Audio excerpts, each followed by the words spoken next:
Voie libre spécial Cannes, voilà Jacqueline. Merci Nathalie, nous sommes en direct de Menton dans les jardins Biovès, magnifiquement décorés pour la fête du citron. Menton, ville calme, merveilleusement calme pour certains, trop calme pour d'autres, c'est un peu l'enjeu de cette campagne.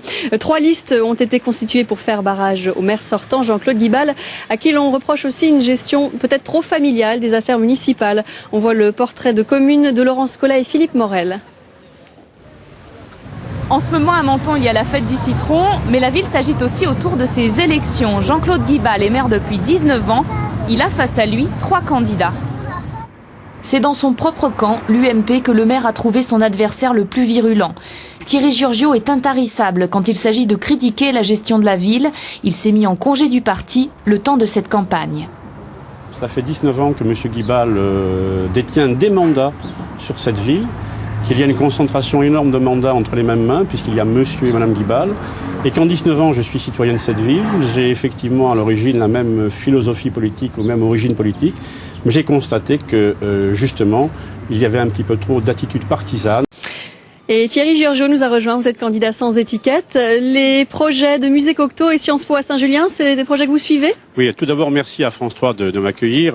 Sur les 2 projets que je qualifie d'autoritaires, parce que non concerté avec la population de monsieur le maire, j'ai précisé dans ma campagne que je m'opposais à ces 2 projets pour différentes raisons, qui sont tout d'abord que pour le musée Cocteau, par exemple, non pas la collection Cocteau, mais pour le musée Cocteau, son implantation en fond de mer n'est absolument pas nécessaire. C'est un projet pharaonique, très coûteux. Et Sciences Po ? Sciences Po, je dis bienvenue aux étudiants de Sciences Po, et ils sont déjà logés, et il n'est pas besoin, à mon sens, de faire un nouvel établissement à Saint-Julien, ce qui est également un projet autoritaire et pharaonique.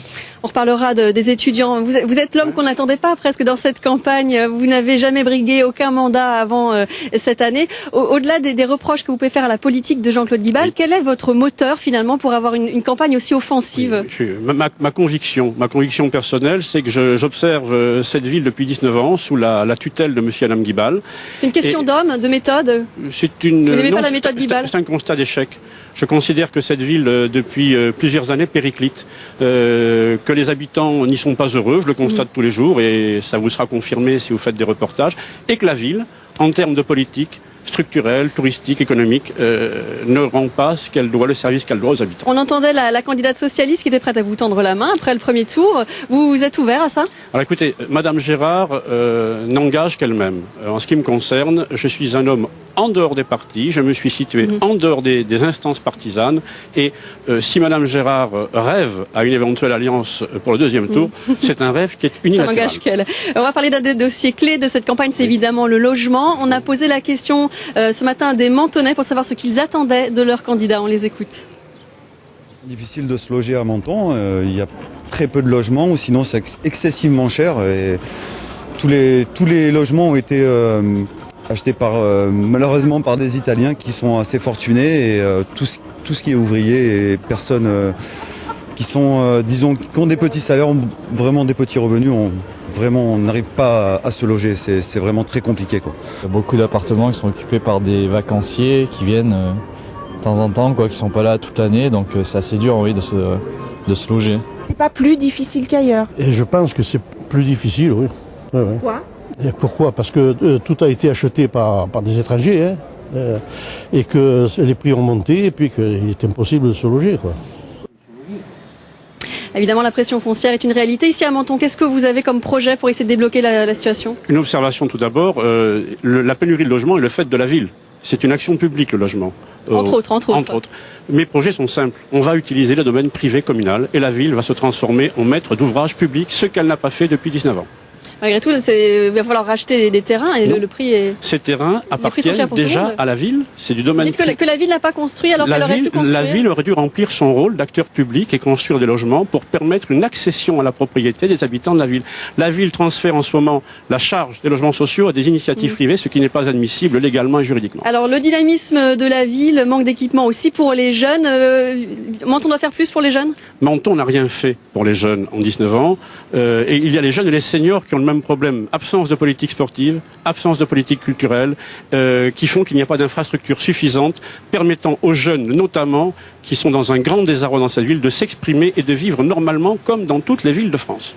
Donc vous avez des initiatives, des idées concrètes pour eux? J'ai des idées concrètes qui sont relatées dans mon programme, qui sont la création d'infrastructures sportives et de loisirs, notamment dans le cadre de la rénovation du Palais de l'Europe, qui abritera également une partie de la collection Cocteau, et des infrastructures de plein air tournées vers la façade maritime et vers la forêt de Lubac-Foran. Merci beaucoup, Monsieur Giorgio. Menton, ville étudiante, ça a été en tout cas un projet affiché avec la venue de Sciences Po qui a installé une antenne ici. Puis il y a évidemment l'IUT. Menton est-elle pour autant une ville pour les étudiants? C'est la question que se sont posées Véronique Varin et Éric Jacquet.